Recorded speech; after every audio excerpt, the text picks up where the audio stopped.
Coming on the air right now with breaking news, we can tell you that Vance Boelter, the man wanted in connection with the shooting death of Melissa Hortman and John Hoffman, has been taken into custody tonight. Yes, we have breaking news for you this evening, just happening within the last hour or so. And our Jay Coles has been breaking this news for us throughout the evening, telling us a little bit about his law enforcement sources, telling us where they found him, finding him in some wooded area, thanks to a trail cam from a neighbor. He's going to be joining us here any minute now, but extraordinary developments here in this breaking news that, just 4 hours ago, we heard from the BCA, several top officials in law enforcement saying that they were still looking for Vance Boelter. That's right, and we're told that he was found near his home in Green Isle, that's out in rural Sibley County. That was an area that law enforcement had been focusing on. We're going to go right now to Jay Coles. He is live in the newsroom for us with the very latest on this. Jay, what can you tell us about how he was apprehended? Kirsten, I can tell you from multiple sources. Also, my colleague Tom Hauser has talked to a couple of sources as well, sources that are close to this investigation with knowledge of it. What they told me within the last half hour was Boelter was located in the woods, not far from his home, just southeast of his home in Green Isle. It was a trail cam, a neighbor's trail cam in the area that picked him up. They alerted authorities. And authorities moved in, I was told, with SWAT teams. They also had drones. I was told he was evasive. In fact, he avoided SWAT teams for about an hour, I'm told, and then peacefully surrendered.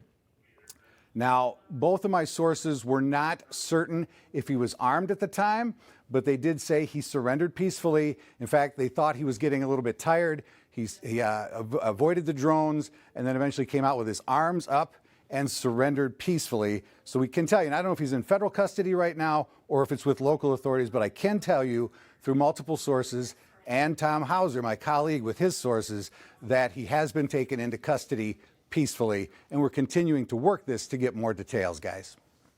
For you, when you were at that press conference earlier this evening with Drew Evans, the BCA superintendent, it sounded like they did not have very many positive leads at that moment. They were really hoping for public input on this. They've received more than 400 tips. Does this sound like this was a massive switch in the search, or do you feel like they were close based on what you heard at that press conference? I think, Brett, that they thought they were close. A couple of sources told me when the cowboy hat that he was wearing was found and his car was found abandoned near his home in Green Isle, they believed he was sending a message.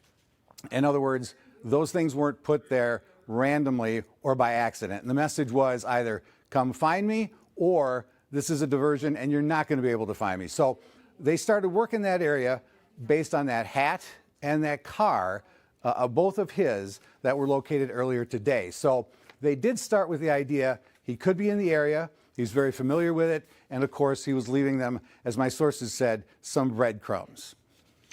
And Renee Cooper was there at that scene that you're talking about, Jay, with the car and the hat earlier today. And there was a huge law enforcement presence. I think they said something like 100 law enforcement officers there. We saw them. I think we have some video here. I mean, you can see them searching through the fields here. And if you look in that dark sedan, on the roadway here with all of the doors open, that was the car that they flocked to, that they were looking at. Right, Jay? That's what we're looking at here. That's where the hat was found as well. I think we'll have Jay here in a minute here. Yeah.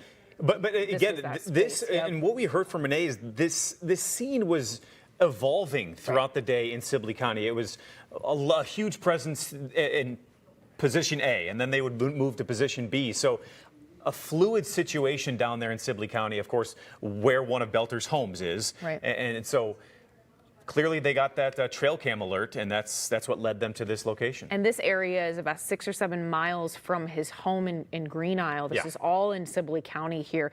We have a crew on the way to the scene that Jay is talking about, and so as soon as they get there, and we'll talk with them and see what they're seeing there. And it's very large law enforcement presence that we're hearing from folks kind of talking about out there as well. But law enforcement had been in that area for the last 2 days because, like we said, he had a home in Green Isle. It was one of the places that they sent SWAT initially to look through that home and look through that property yesterday. And we've been reporting on those multiple different properties that this investigation, Champlin, Brooklyn Park, Minneapolis. You were at that location in Minneapolis. So this has been, I think the BCA called it a complex situation that investigators will need time. Of course, it is going to be a complex situation. We reported tonight about his family members being pulled over in Onamia. So many different locations all around the state of Minnesota.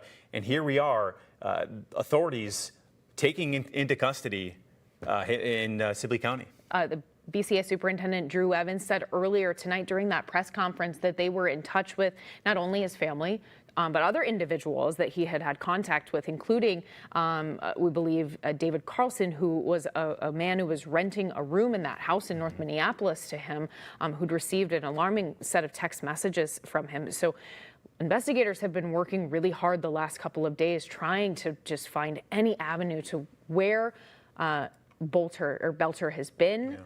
Who he may have had contact with, and fielding a lot of tips from the public, over 400 tips from the public.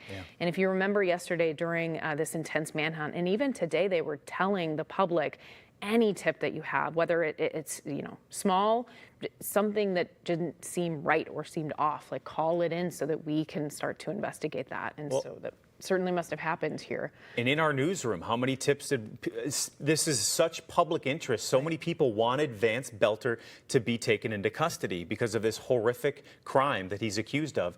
And that picture was plastered everywhere throughout the last 2 days. And here we have this breaking news here on a Sunday night that Vance Boelter is in custody, thanks to the tremendous work of law enforcement. I mean, they did not stop searching for Vance throughout this entire weekend, and we saw all those different locations where they were searching. And again, we didn't know what to expect with that 5:30 press conference tonight. We didn't know if they would have some sort of updates. There's a map showing you just the scope of what we're looking at with this search. And again, starting in the North Metro, and again, his family stopped farther north than that. And then, of course, the Boelter home there in southwest Minnesota. Just, talking through a little bit how this all happened. If you remember, around 2 a.m. on Saturday, early Saturday morning, police were called to a home in Champlin that turned out to be the home of State Senator John Hoffman. Police there found Hoffman and his wife Yvette shot and taken to the hospital, and acting proactively. They knew that Speaker Emerita Melissa Hortman's home was close by, had a Brooklyn Park police officer swing by, and at that point they encountered Boelter, who was at the home, who fled, and there they found both Hortman and her husband Mark shot dead. Yeah, and he got out the back door. That's what began this whole search for Boelter, and we have been getting updates throughout the day. Again, this has been an evolving news story throughout the weekend. Senator Amy Klobuchar did share an update on Facebook about Senator John Hoffman and his wife Yvette, saying that Hoffman was shot 9 times and he's been going through surgery. Yvette herself shot 8 times and they survived. And we saw the damage outside their home. That was the first stop that Boelter made. And it's incredible to hear, thanks to that news that tonight, that they are going to be okay. They're going to be surviving this. But one of the messages, she said she strongly condemned the political violence. But just a fascinating scene to see all those law enforcement spanning all across the state. Yeah, we know we're going to get an official update, it looks like at 10:30, from Governor Walz, from DPS Commissioner Bob Jacobson, and Superintendent of the BCA, Drew Evans. So we're going to obviously bring you that, but we want to reset and just say that Vance Boelter, the man accused of shooting and killing Speaker Emeritus Melissa Hortman and her husband, and shooting and wounding Senator John Hoffman and his wife, has now been taken into custody. A stunning turn of events here out in Green Isle in rural Sibley County, where his home is at. Law enforcement there tracking him allegedly on a trail camera, as our Jay Coles was reporting, and then using drones to find him in the woods there.